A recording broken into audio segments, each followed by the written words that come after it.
भारत माता की। खड़िया गामમાં आयोजित भारतीय जनता पार्टी ने चूंटणी अंतर्गत मीटिंग में उपस्थित जेमना नाम पर सौराष्ट्रना दलित समाज ने गर्व है, तमाम समाजना लोगों ने गर्व है અને ભારતીય જનતા પાર્ટીના કાર્યકર્તાને ગર્વ છે એવા કોડીનારના લોકપ્રિય ધારાસભ્ય ભાઈ શ્રી જેઠાભાઈ સોલંકી સાહેબ, આ સીટના તાલુકા પંચાયતના ઉમેદવાર બેન શ્રી અસ્મિતાબેન સુવા, ભાઈ શ્રી સોમાનભાઈ સુવા, जूनागढ़ थी पधारेल जूनागढ़ महानगरपालिका कॉर्पोरेटर भाई श्री हरेशभाई पड़सारा, डूंगरपुर तालुका पंचायत उम्मीदवार भाई श्री रवजीभाई, आनंदपुर तालुका पंचायत बगड़ू तालुका पंचायत उम्मीदवार भाई श्री जगाभाई, जूनागढ़ तालुका पंचायत पूर्व प्रमुख सन्मान्य श्री धीरूभाई, मंच पर विराजमान सर्व महानुभावों तथा यहाँ उपस्थित वडील बंधुओं, युवान दोस्तों, दिवाળી પછી પહેલી વાર જ્યારે ખડિયામાં મળવાનું થયું છે ત્યારે આપ સૌને નવા વર્ષની હું ખૂબ ખૂબ શુભકામના પાઠવું છું। મિત્રો, 29 તારીખે જિલ્લા પંચાયત અને તાલુકા પંચાયતની ચૂંટણી છે। एक एवा वातावरण में जયારે चूंटणी योजावानी छे त्यारे मतदाताए नक्की करवानुं छे के मारो मत भारतीय जनता पार्टी ने आपवो छे के कांग्रेस ने आपवो छे। हूँ किरीट पटेल, मारो जन्म तमने जे धरती गमे छे ए गीरनी धरती पर घाटीधार गाममां थयो छे, पण हूँ रहूं छुं जूनागढ़। मारो धंधो पण जूनागढ़ में छे, काड़वा चौक में मारी ऑफिस छे, श्रीनाथ नगर में मारू मकान छे, जूनागढ़ तालुका नो हूँ खातेदार खेडूत छुं। आ मैं तमने मारो टूंक में परिचय आपवानी ट्राय करी छे। निर्मा कॉलेज जेवी कॉलेज में मैं एंजीनियरिंग नी डिग्री मेळवी छे। निर्मा कॉलेज में 16,000 विद्यार्थीओना मतदाता थी हूँ जनरल सेक्रेटरी नी चूंटणी जीतो छुं। गुजरात यूनिवर्सिटी में भारतीय जनता पार्टी नी एबीवीपी नी 8 कॉलेज नो मतदान आवे, एमां हूँ सेनेट मेंबर नी चूंटणी जीतो छुं। जूनागढ़ डिस्ट्रिक्ट कोऑपरेटिव बैंक नो डिरेक्टर छुं। गुजरात में सौथी नानी उमरे गुजरात राज्य सहकारी बैंक नो डिरेक्टर पद मने भारतीय जनता पार्टी आप्युं छे। मित्रों, युवान छुं, युवान नी समस्या सारी रीते जाणुं छुं। एक मध्यम वर्ग मांथी आવું છું। ગામડામાં મારો જન્મ થયો છે, અમારું બચપન ગામડામાં વીત્યું છે, એટલે ગામડામાં શું સમસ્યા છે એ હું સારી રીતે જાણું છું। कांग्रेसना मित्रों एवं कहता था कि आ भाई तो बहारना छे। हूँ जूनागढ़ में रहूं छुं, काड़वा चौक जेवा धमधमता एरिया में अमारी ऑफिस छे, अमारो धंधो छे, तो तमारे विचार करवानो छे कि जूनागढ़ जावुं छे के बगड़ू जावुं छे। कोई पण काम होय तो आपणे जूनागढ़ जाईए छीए। निर्णय तमारे करवानो छे।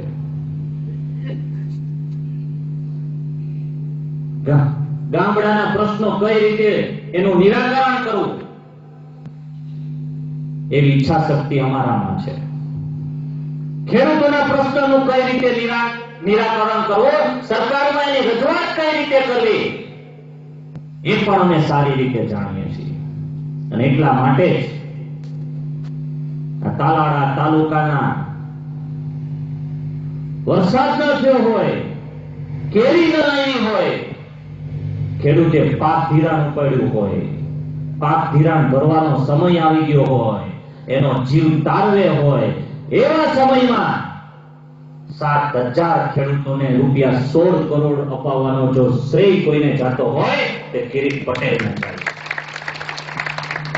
એ 7,000 ખેડૂતોમાં અમે ક્યારે એવું નતું વિચાર્યું કે ભાજપના છે કે કોંગ્રેસના છે, એ પટેલ છે કે અમારો આહિર છે કે અમારા કોળી છે કે અમારા રાજપૂત છે, સર્વ સમાજને સાથે લઈ કઈ રીતે ખેડૂતોના ઉત્થાન માટે, યુવાનોના ઉત્થાન માટે કામ કરી શકાય એવા પરિવારમાંથી આવીએ છીએ, એવી પાર્ટીમાંથી અમે આવીએ છીએ. જે વ્યક્તિએ આ પંથકમાં કોંગ્રેસનું જાળવવાનું કામ કર્યું છે, આ કોંગ્રેસને પંજો જેને જાળવી રાખ્યો છે, જે વ્યક્તિ જે 5 વખતથી આ સીટ ઉપર ચૂંટાઈ છે, એ વ્યક્તિ આજે નથી લડતા. શું કામ? કંઈક તો કારણ હશે, કંઈક તો એવું હશે કે જે વ્યક્તિ આવું જ્યારે ભારતીય જનતા પાર્ટીનું વાવાઝોડું હતું, મોદીનો વેવ હતો, ત્યારે પણ એક કોંગ્રેસના પંજાના નિશાન ઉપર શાંતિથી ચૂંટાઈ જાય, એને કાંઈ નથી નડતું, એનું કામ એની શક્તિથી એ ચૂંટાય છે. એ વ્યક્તિએ મારી સામે જે કોંગ્રેસના ઉમેદવાર ઉભા છે એની ખટપટને લીધે ચૂંટણીમાંથી ન લડવાનો નિર્ણય કર્યો છે. આજે હું આ વાત જાહેરમાં કહું છું. હું જિલ્લા પંચાયતની ચૂંટણી લડું છું ભારતીય જનતા પાર્ટીમાંથી. તાલુકા પંચાયતમાં કોને ટિકિટ આપવી, કેવો મજબૂત ઉમેદવાર હોય તો જ હું જિલ્લા પંચાયતની ચૂંટણી લડી શકું, એવો હક દરેક જિલ્લા પંચાયતના ઉમેદવારને હોય છે, દરેક પાર્ટીમાંથી લડતા કાર્યકર્તાને હોય છે. તો શું કામે ભાઈ કે બગડું ને જામકામાંથી અમે કહીએ એને ટિકિટ મળે? એટલા માટે એક આગેવાને પોતાનું બલિદાન આપ્યું. એ કોંગ્રેસને તમારે આજે છોડવી નથી. આજે હું તમને કહું છું કે હું એક ચૂંટણી એક વખત જ લડું છું. કોલેજમાં હું જીએસ ની ચૂંટણી લડ્યો, બીજી વખત નથી લડ્યો, જીતી ગયો છતાં પણ નથી લડ્યો. સેનેટ મેમ્બરની ચૂંટણી લડ્યો, જીતી ગયો પછી નથી લડ્યો. બેંકની ચૂંટણી હું એક વખત લડ્યો, ગુજરાત રાજ્ય સહકારી બેંકની ચૂંટણી પણ હું એક વખત લડ્યો. અને મિત્રો, હું ચૂંટાઈશ કે હારીશ એ ઈશ્વર જાણે, પણ ડુંગરપુર જિલ્લા પંચાયતની ચૂંટણી હું એક વખત જ લડી અને ડુંગરપુરના મતદારોને હું ખૂબ જ કામ કરીને બતાવીશ.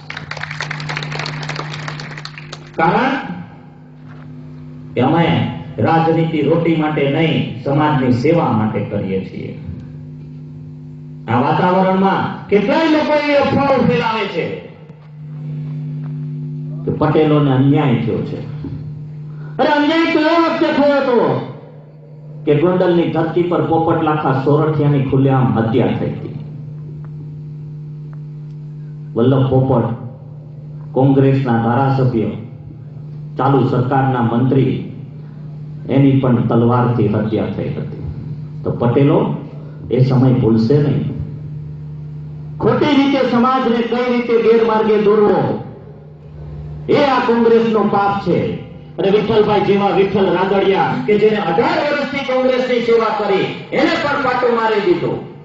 અને આપણા જ આ ગામના માજી જિલ્લા પંચાયતના સભ્ય કે જે કોંગ્રેસની ખટપટને કારણે કે પાર્ટી તો નહીં છોડી પરંતુ ચૂંટણી ન લડવાનો એમને નિર્ણય લીધો, બલિદાન આપી દીધું. આ એ કોંગ્રેસ પાર્ટીને મિત્રો છોડશો નહીં. તમે કમરના નિશાન ઉપર બટન દબાવી તાલુકા પંચાયત અને જિલ્લા પંચાયતમાં ભારતીય જનતા પાર્ટીને મત આપી એક વખત તમે અમારી ઉપર વિશ્વાસ કરો. 5 વર્ષ સુધી તમને એવું ક્યારેય નહીં લાગે કે તમે તમારો મત એક ખોટા વ્યક્તિને આપ્યો છે, એવું તમારા આત્માને ક્યારેય નહીં થાય. કોઈ પણ કામ હોય, અમે ચૂંટાઈએ કે નહીં ચૂંટાઈએ, ભારતીય જનતા પાર્ટીની 2017 સુધી 121 ધારાસભ્યોની બહુમતી વાળી સરકાર છે. સરકાર પાસેથી કામ કઈ રીતે લેવું એ અમને ખૂબ જ સારી રીતે આવડે છે. કોઈ પણ કામ હોય અમારા ઘરના દરવાજા અને અમારા દિલના દરવાજા આ ખડિયા વાસીઓ માટે ખુલ્લા છે. એવા વચન સાથે હું મારી વાતને વિરામ આપું છું. જય જય ગરવી ગુજરાત. ખૂબ ખૂબ